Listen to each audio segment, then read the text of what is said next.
Bonjour, vous êtes sur Décideur TV, c'est la matinale du monde du chiffre. Au programme de cette émission, anticiper pour assurer la continuité d'activité. On évoquera également Dangean et Associés couvre son capital à tous ses salariés. Et enfin, on parlera cadeau de fin d'année, le point sur la fiscalité. Je reçois tout de suite pour débuter cette émission Aurélie Drouvin, cofondatrice de Mes Volontés, directrice générale de Volontis. Aurélie Drouvin, bonjour. Bonjour. Alors, pouvez-vous nous présenter votre service Mes Volontés ? Oui, Mes Volontés, c'est un site sécurisé sur lequel vous allez pouvoir stocker des informations, que ce soit des instructions, des codes d'accès, des contacts. Et nous allons les délivrer aux personnes que vous avez désignées en cas d'incapacité ou de décès.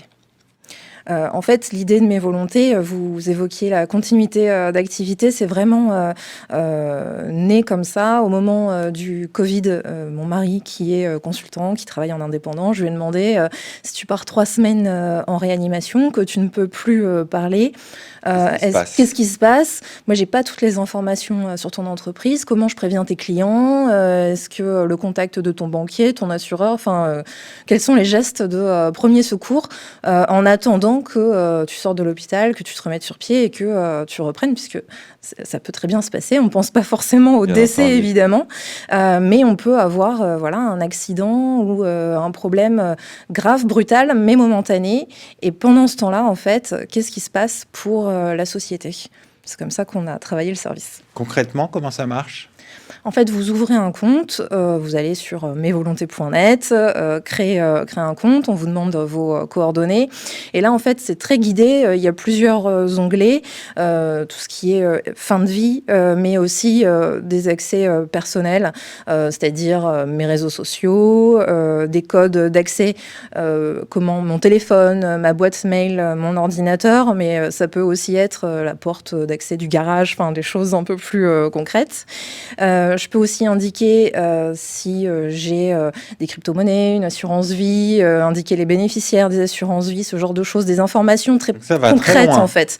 Voilà, et on guide pas mal l'utilisateur. Et puis il y a évidemment tout le volet information professionnelle, où là, en fait, on peut créer ces petites boîtes par thème ou par destinataire, où on ajoute, je le disais, des codes d'accès, des instructions, des contacts. On peut ajouter des documents liés pour que les personnes, vos proches ou les professionnels qui travaillent autour de vous puissent avoir toutes les bonnes informations au bon moment. Quel est l'intérêt pour l'expert comptable d'utiliser votre solution ? Alors, il y a 2 aspects. Il y a des experts comptables et on travaille avec l'Ordre des experts comptables Paris. En fait, on leur a fait une plateforme en marque blanche, Sérénité Pro. Ils l'utilisent pour eux-mêmes, en fait, parce que eux aussi peuvent avoir un problème de santé ou un accident. Et donc, c'est assurer la continuité de leur cabinet. Donc, si ils ont un homologue qui vient en remplacement, il pourra avoir les bonnes informations pour poursuivre l'activité. Et on est aussi partenaire avec eux, puisque c'est une solution également pour leurs clients. Et en fait, on est en train de travailler à une nouvelle fonctionnalité qui est une interface intermédiaire, où là, pour le compte du client, l'expert comptable, ça peut aussi être un gestionnaire de patrimoine, pousse des informations sans avoir accès au compte de l'utilisateur, mais va remplir les informations qui le concernent sur la plateforme. Est-ce qu'il y a d'autres évolutions en perspective ? C'est ce que je disais. On veut aussi un peu travailler sur une formation avec les experts comptables parce que en fait, c'est finalement utiliser Mes Volontés. Ça peut pousser, pour faire du conseil avec leurs clients plutôt que des activités. Prévenir les risques. Parler de plans de continuité d'activité, voir un peu ce qui peut être fait autour de ça, travailler ces choses-là avec son client. Et ça permet, en fait, si jamais il y a un pépin, ça n'arrive pas souvent, mais quand ça arrive, ça peut être dramatique, au moins être préparé, parce que parfois, c'est l'expert comptable qui va gérer finalement cette continuité d'activité à la place de son client, avoir ces bonnes informations, encore une fois, pour faire les choses proprement et que ça puisse passer le plus rapidement possible pour que ça puisse bien se passer. On va conclure là-dessus. Merci d'être venu sur le plateau de la matinale. Merci à vous.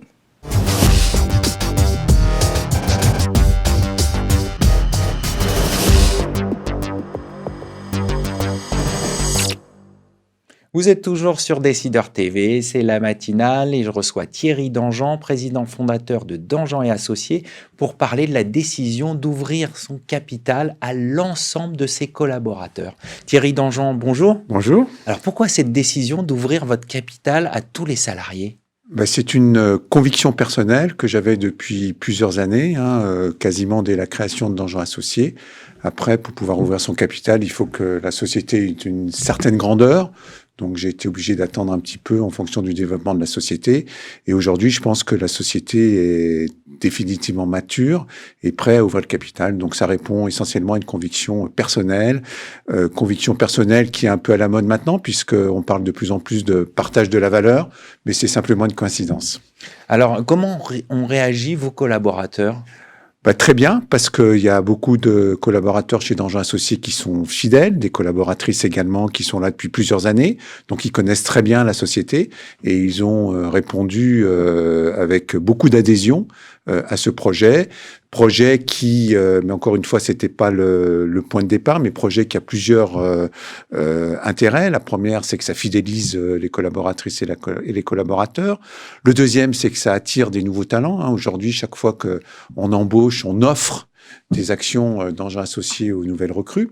Et puis surtout, un point auquel on n'avait pas pensé, c'est que ça permet de discuter avec nos salariés, nos collaboratrices, nos collaborateurs de la marche des affaires, puisque à FCPE, on se doit de tenir au courant de nos salariés sur l'évolution de nos indicateurs, sur les nouveaux marchés que l'on gagne, sur les clients que l'on approche, etc. Donc, c'est une nouvelle façon également de collaborer avec l'ensemble des salariés qui permettent à la société Dangean Associés d'être ce qu'elle est aujourd'hui, c'est-à-dire un ensemble qui regroupe 150 personnes, 20 millions de chiffre d'affaires. Donc, c'est une très belle réussite et cette réussite, on la doit à nos collaboratrices et à nos collaborateurs. C'est la raison pour laquelle j'ai décidé d'ouvrir le capital. Quelles sont les perspectives ? Alors, les perspectives sont très bonnes dans la profession, puisque nous, Dangean Associés, on est un cabinet expert grand groupe. On travaille que pour les grands groupes. Il y a beaucoup de demandes. On a beaucoup d'experts chez nous qui sont spécialisés sur des secteurs d'activité complexes, la banque, l'assurance, l'immobilier, les énergies renouvelables, donc tout ça des secteurs qui sont très porteurs. Et comme on a une image de marque très favorable, on est assez perçu comme un acteur de qualité sur le marché, on a de très belles perspectives. Et c'est ces perspectives d'ailleurs qu'aujourd'hui, je partage avec l'ensemble des salariés de Dangean Associés. On va suivre ça de très près, cette évolution. Merci d'être venu sur notre plateau. Merci beaucoup.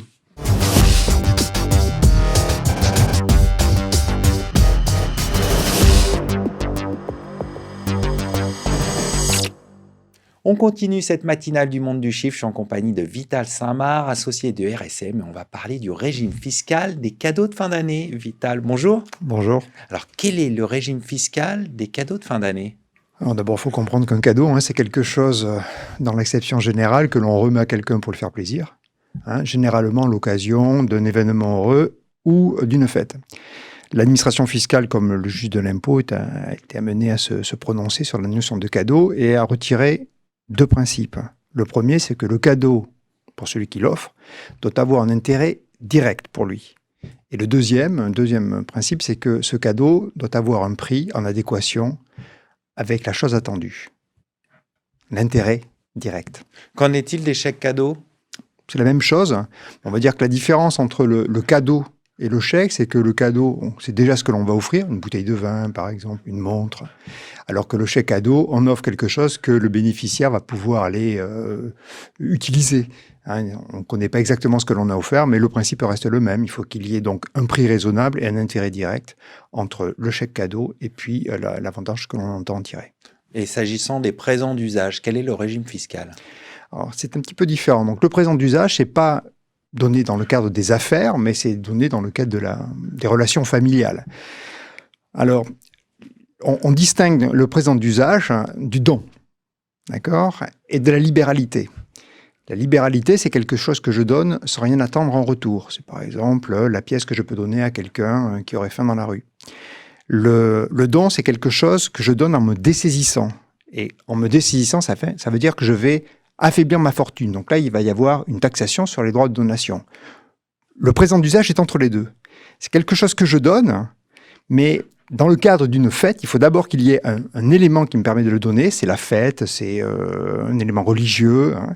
Et puis, il ne faut pas que le don que je fasse, la donation que je fasse, m'appauvrisse. À titre d'exemple, il a été jugé qu'une mère de famille qui donnait un chèque de 15 000 euros à ses enfants au moment de Noël, alors qu'elle avait une fortune de 1 250 000 euros, ne s'était pas appauvrie. Alors qu'un père qui avait donné la même somme et qui avait une fortune supérieure s'était appauvri, avait fait une donation parce qu'en fait, il n'avait pas fait ce cadeau d'usage au moment d'un événement particulier. Pour terminer, quelles sont les bonnes pratiques en la matière ? En matière de cadeaux d'affaires, la bonne pratique, c'est déjà d'identifier sur la facture que l'on reçoit la personne à qui on va donner le cadeau pour tenter de justifier, si l'administration devait nous le demander, l'intérêt direct que l'on a à réaliser ce cadeau. Par exemple, si on fait donc un lot de bouteilles de vin que l'on va offrir à des clients, ça serait bien de pouvoir noter sur les factures ou sur un document joint la liste des personnes qui ont bénéficié de ces cadeaux, qui sera opposable à l'administration lorsque l'administration nous demandera le bénéficiaire des présents. On va conclure là-dessus. Merci d'être venu dans la matinale. Merci.